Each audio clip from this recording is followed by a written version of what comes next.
Perlukah beli SSD yang mahal?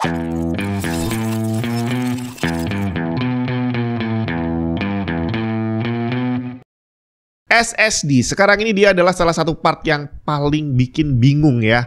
Jadi beda dengan hard disk yang bikinnya susah. Jadi zaman dulu tuh pabrik yang bisa bikin hard disk cuma sedikit. Jadi akhirnya kualitasnya juga akan lebih terjaga. Sedangkan SSD ini kayaknya bikinnya gampang banget bre. Asal beli PCB, tempel-tempelin chip, selesai udah jadi SSD. Dan hasilnya ya seperti yang kita lihat sekarang ini, ada puluhan brand SSD di pasaran, dimana kualitasnya yang beres ada banyak, tapi yang nggak beres itu jauh lebih banyak lagi. Dan yang nggak beres ini, ya kalau saya lihat sih mereka seolah-olah kayak nggak niat jualan gitu ya. Jualannya gacha. Jadi barang yang dijual, ya kadang-kadang bagus, sering-sering jelek. Nanti kalau rusak ditukar, dapatnya jelek lagi dan begitu seterusnya. Seolah-olah mereka kayak nggak butuh jualan. Jadi kalau ada yang beli ya udah untung, tapi kalau nggak ada yang beli mungkin nggak rugi juga kali ya. Nggak tahu deh maksudnya kayak gimana. Tapi yang pasti salah satu ciri SSD yang kualitasnya kemungkinan besar nggak jelas adalah harganya yang kelewat murah dibandingin yang lainnya. Memang ini bukan jadi jaminan 100%. Artinya bisa aja kamu beli yang murah dan ternyata dapat yang bagus gitu ya. Tapi kalau secara chance, barang mahal maupun murah sama-sama bisa rusak. Tapi biasanya yang mahal itu kemungkinan rusaknya lebih kecil, sedangkan yang murah banget itu banyak banget yang rusak kali ya. Nah, apakah berarti paling aman kalau beli SSD langsung gas aja beli yang paling mahal? Tunggu dulu. Murah mahalnya SSD nggak melulu soal kualitasnya bre. Ada banyak hal yang membuat satu SSD harganya bisa jauh lebih tinggi dibandingin yang lain. Yang pertama adalah transfer rate, dan ini berhubungan dengan generasi PCI Express yang dipakai kalau dia adalah NVMe. Ya kalau sekarang sih hampir semua SSD yang worth untuk dibeli adalah NVMe. SSD NVMe terbaru sekarang udah menggunakan PCI Express generasi kelima. Ini transfer rate-nya kenceng banget, bisa sampai lebih dari 14 GB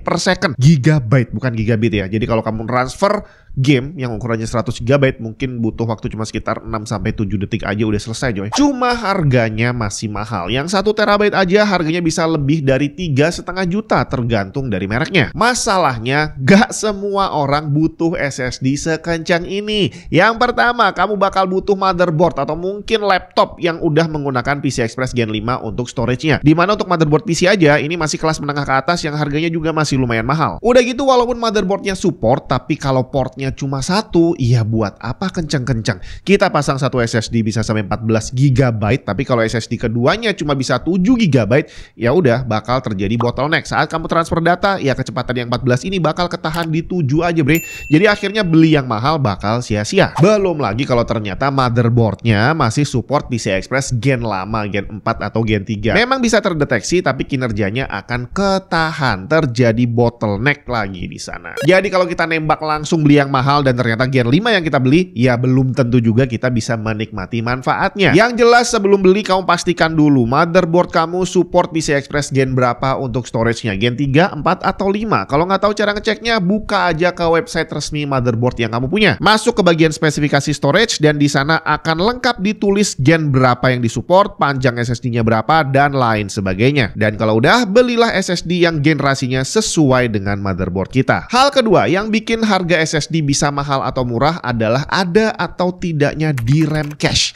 SSD ini kecepatannya jauh lebih kencang dibandingin hard disk, tapi RAM kecepatannya jauh lebih kencang dibandingin SSD. Sampai akhirnya di dalam SSD ditempelin RAM lagi yang disebut dengan nama DRAM cache. Fungsinya untuk mempercepat read dan write pada skenario tertentu. Jadi akan ada satu kegiatan di dalam PC itu yang nulisnya bukan ke NAND flash-nya SSD, tapi ke DRAM cache-nya biar lebih cepat. Permasalahannya tidak semua kegiatan yang kita lakukan di PC akan mendapat keuntungan dari adanya DRAM cache.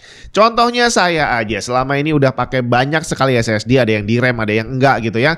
Dan sejauh ini saya nggak pernah yang merasa sampai aduh ini SSD-nya lambat banget karena nggak ada DRAM cache-nya gitu ya. Enggak bre. Jadi ya pengaruhnya nggak terlalu terasa gitu ya untuk skenario pekerjaan saya. Jadi terus terang aja sampai hari ini saya kalau cari SSD ya nggak terlalu mentingin DRAM cache. Cuma kebutuhan orang beda-beda. Kalau memang pekerjaan kamu butuh DRAM RAM cache dan bisa memanfaatkan itu, ya udah silakan aja beli. Terutama buat orang-orang yang memang sensitif, udah terbiasa pakai di RAM dan kebetulan memang skenario pekerjaannya butuh itu, akhirnya kalau ganti yang tanpa di RAM cache udah terasa tuh, kok ini agak gimana gitu ya, agak lambat responnya. Ya udah silahkan beli yang ada di RAM cache-nya. Yang pasti sesuaikan dengan kebutuhan kamu. Dan intinya akan sama seperti poin pertama tadi. Akan percuma kita beli SSD yang mahal dengan fitur tambahan kalau kita nggak bisa menikmatinya. Hal ketiga yang membuat SSD bisa murah dan mahal adalah kapasitas. Jelas ya, 512, 1 tera, 2 tera, 4 tera itu harganya pasti beda. Tinggal seberapa banyak perbedaannya. Ada yang perbedaan harga dan kapasitasnya itu berbanding lurus 1:1. Artinya yang 1 tera harga 1 juta, misalkan yang 2 tera harganya 2 juta. Jadi mau beli yang manapun, value yang kita dapat akan selalu sama. Tapi ada juga SSD yang dijual dengan harga yang tidak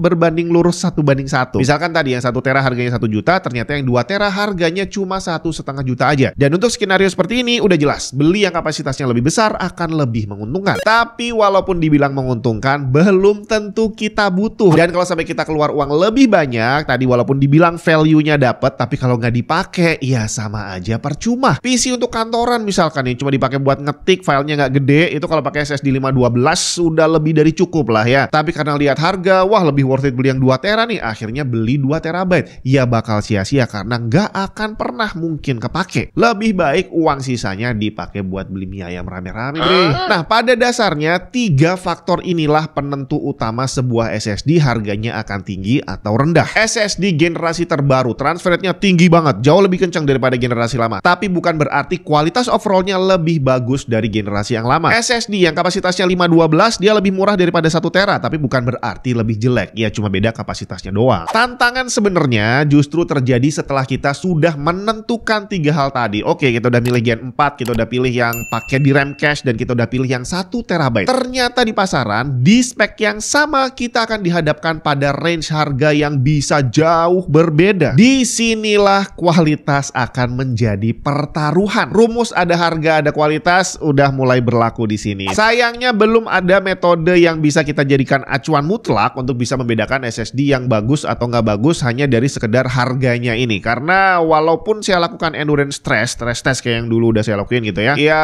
itu masih bisa kecolongan. Artinya saya beli SSD yang murah banget, ternyata bisa aja dapatnya pas kebetulan yang bagus. Jadi kalau dibilang gacha, ya tadi kebetulan pas nariknya dapat yang bagus, coy. Jadi di sini yang bisa kita lakukan adalah metode common sense, logika aja. Bahwa logika sederhana mengatakan kalau barang yang kualitasnya bagus harganya nggak mungkin bisa terlalu murah. Bahkan brand baru sekalipun kalau dia menggunakan komponen kelas 1 harganya nggak mungkin bisa murah. Berarti bang, kalau memang kita udah nentuin tadi jenisnya apa, apakah lebih baik kita langsung hajar yang paling mahal sekalian? Iya, kalau saya sih nggak kayak gitu kali ya. Yang pasti kuncinya adalah jangan cari yang paling murah, apalagi yang kelewat murah dibandingin barang lain yang sejenis. Jadi kalau nyari sih yang harganya menengah ke atas aja kali ya. Nggak usah ngejar yang terlalu mahal, yang menengah ke atas itu seharusnya udah cukup. Tapi kalau memang duitnya ada dan kita mau lebih nyaman, lebih aman, lebih merasa tenang kalau beli yang mahal, ya udah beli aja sekalian selama duitnya memang ada. Gimana soal garansi? Ya pada dasarnya sih garansi sebenarnya ya itu udah include sama harga barangnya. Semakin mahal komponen PC biasanya garansinya akan semakin panjang. Tapi ini bukan berarti barangnya cepat rusak. Garansi panjang ini sebenarnya justru adalah jaminan ya dari pabriknya untuk mengatakan bahwa barang gue ini awet, bre. Jadi gue kasih 10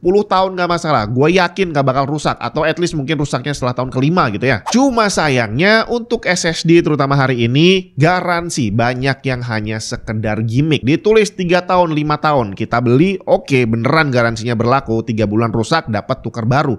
Masalahnya tiap 3 bulan rusak terus, coy. Tiap kali dapat tukar baru rusak lagi, tukar baru lagi, rusak lagi, dan begitu seterusnya. Mungkin sekali 2 kali kita masih mau kirim bolak-balik, tapi kalau udah 3 kali atau lebih kayaknya bakal males juga kali ya. Akhirnya banyak sekali garansi sekarang yang bukan bikin tenang tapi malah bikin sebel. Jadi itulah tadi seninya nyari SSD. Kuncinya cuma satu, jangan cari yang kelewat murah. Jadi gimana nih SSD yang kamu pakai sekarang? Apakah termasuk kelas yang mahal, kelas biasa aja, atau yang kelewat murah?